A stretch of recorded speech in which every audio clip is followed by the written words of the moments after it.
we learn about the social and political life. सामाजिक एवं राजनीतिक जीवन के बारे में हमने जानकारी ली। उसमें हमने क्या पढ़ा, उसमें हमने कांता की स्टोरी पढ़ी, उसमें हमने ओम प्रकाश की स्टोरी पढ़ी, उसके बाद हमने Ansari, mister and Mrs Ansari, इनके बारे में भी जानकारी ली। और यहाँ तक देखा कि हमारा जो सम्मान है, आत्मसम्मान, डिग्निटी नहीं छोड़नी चाहिए, इसके बारे में हमने पिछली तासिका में पढ़ाई की थी। आज हम क्या देखेंगे?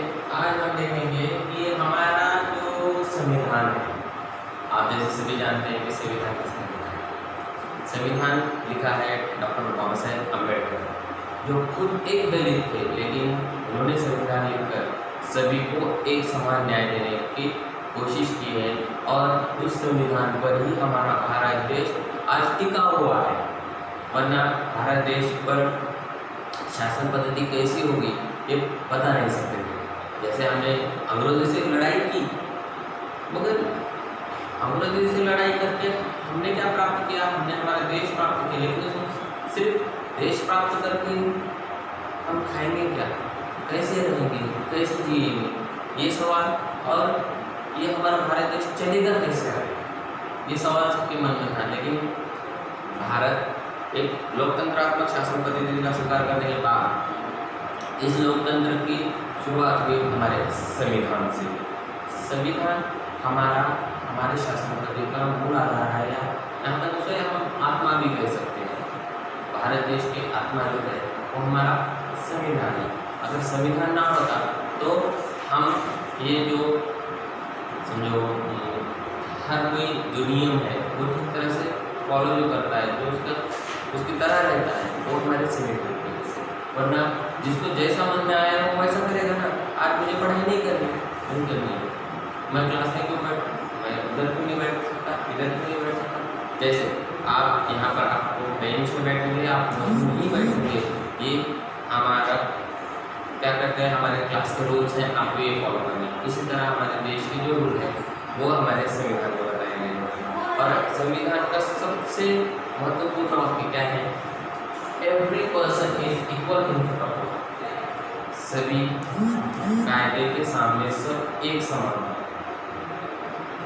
ये क्लास 7वीं कक्षा की क्लास है, 7वीं कक्षा क्लास 7वीं कक्षा के क्लास में सभी छात्र कोई पर्टिकुलर है, सभी एक समान है, कोई अलग एक दूसरे से नहीं है। ये क्या कहता है? ये हमारी कक्षा कहती है।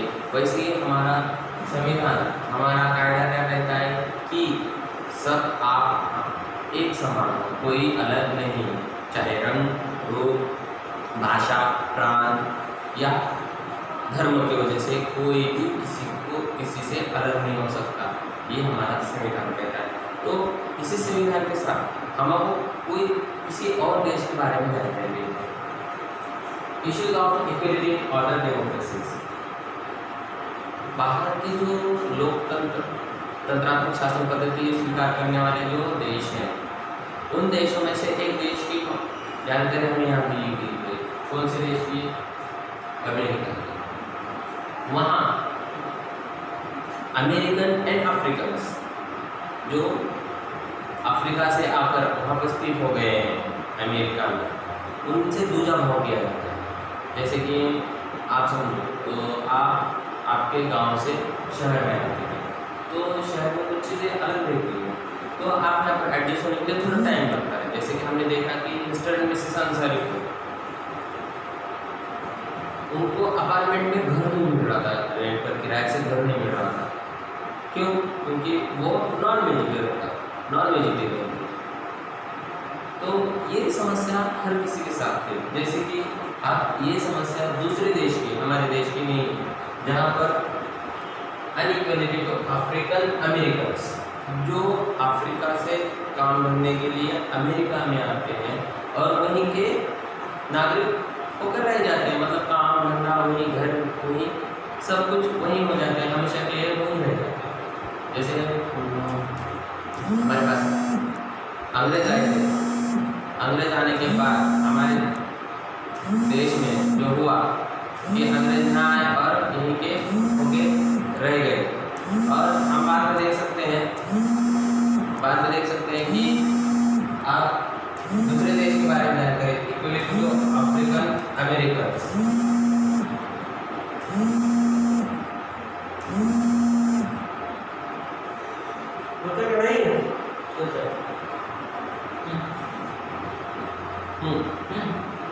तो हम देखते हैं अमेरिका में जो USA United state of America है, उसमें क्या हुआ है, उसमें ये जो अफ्रीकन लोग हैं जो वहाँ पर आके स्थित हुए हैं, उनसे कैसा दुर्व्यवहार होता था वो देखते हैं। उसके लिए एक स्टोरी बताई है रोसा पार्क। तो रोसा पार्क के बारे में जानकारी लेते हैं।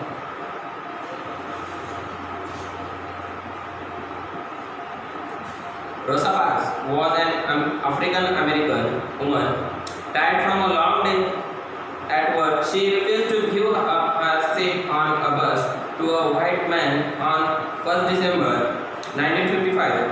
Her refusal that day started a huge agitation against the unequal ways in which African Americans were treated, and which came to be known as the Civil Rights Movement. The Civil Rights Act of 1964 prohibited discrimination on the basis of race, religion, or national origin.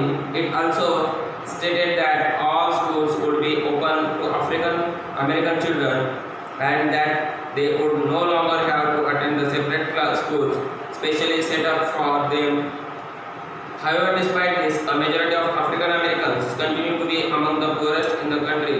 Most African American children can only afford to attend government schools that have fewer facilities and poorly qualified teachers as compared to white students who either to go to private schools or live in areas where the government schools are highly rated as private schools.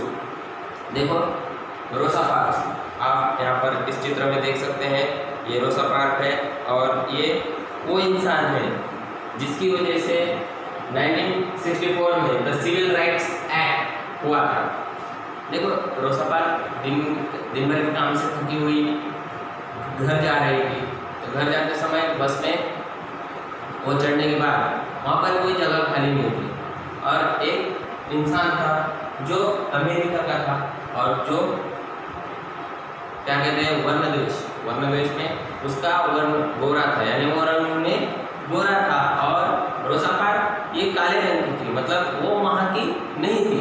इसलिए वो इंसान रोसा park को जगह बैठने के लिए नहीं देता। जैसे हम बस में देखते हैं हमारे यहाँ पर कि जब भी कोई लेडीज खड़ी हुई होती है तो कोई भी जेंट्स हो कोई भी पुरुष हो वहाँ से अपनी सीट छोड़कर उनको जगह देता है, ये हमारी संस्कृति है। लेकिन वहाँ पर ऐसा नहीं हुआ, वहाँ पर उस गोरे इंसान ने अफ्रीकन अमेरिकन रोसा पार्क को जगह नहीं दी। इसलिए क्या हुआ, वहाँ से ऐसा बड़ा संघर्ष शुरू हुआ जो वहाँ का न्याय बनाया गया। वहाँ पे एक कायदा बना दिया 1964 में, और ये घटना थी 1 दिसंबर 1955 की घटना थी। और वहाँ से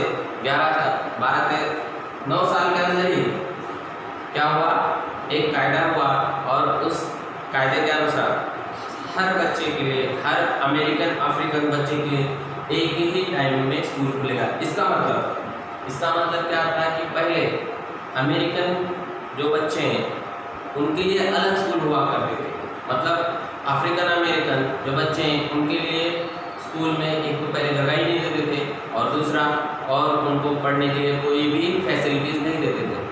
उनको सिर्फ गवर्नमेंट कॉलेज में एडमिशन मिलता था क्योंकि गवर्नमेंट कॉलेज की फ़ीस कम थी।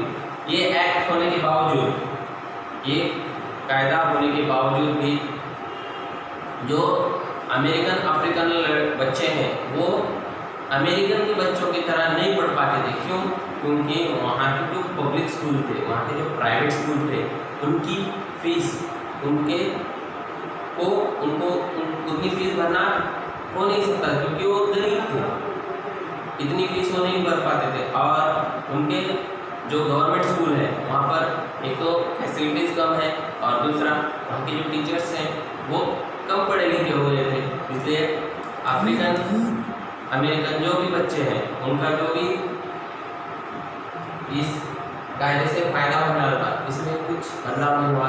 इसका मतलब ये क्या हुआ कि इक्वलिटी होने के बावजूद भी किस चीज़ें वैसी की वैसी रह जाती हैं, जैसे हमने आंसर के केस में देखा।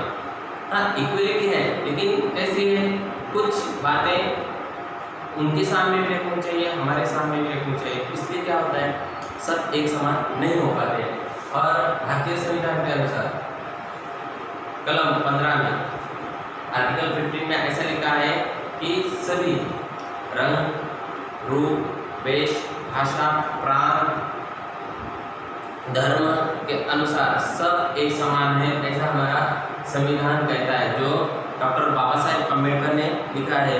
आपको यहाँ पर देख सकते हैं डॉक्टर बाबा साहेब अम्बेडकर, जिन्होंने हमारे संविधान की रचना की है। और हमारे डेमोक्रेसी में चैलेंज क्या है, मतलब ये डेमोक्रेसी के सामने जो रुकावटें आती हैं वो कौन सी हैं।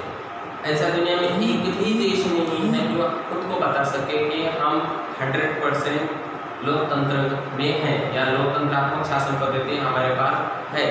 अब कोई भी देश देखो, जहाँ से शुरुआत हुई लोकशाही की, वहाँ लोकतंत्र की शुरुआत हुई इंग्लैंड से, वहाँ पर भी अभी तक पूरी तरह क्या नहीं है, लोकशाही या लोकतंत्र नहीं है। भारत में तो 1950 के बाद लोकतंत्र शुरू हुआ, 1947 में भारत स्वतंत्र हुआ, लेकिन 1950 के बाद जब हमारे 26 जनवरी प्रजासत्ताक हुआ, देश प्रजातंत्र शुरू हुआ, तभी लोकतंत्र की हमारी शुरुआत हुई थी। ये सभी समस्याएं, ये सभी जानकारी हमें इक्वलिटी इन इंडियन डेमोक्रेसी में देखिए। इसके अगले पार्ट में हम देखेंगे। इसके लिए आपको होमवर्क जो आपके पास आपकी टेक्स्ट बुक है, उसमें से आप इसके क्वेश्चन के आंसर लिख सकते हैं। अब ये चैप्टर यहीं समाप्त होता है। अगला चैप्टर अगले क्लास में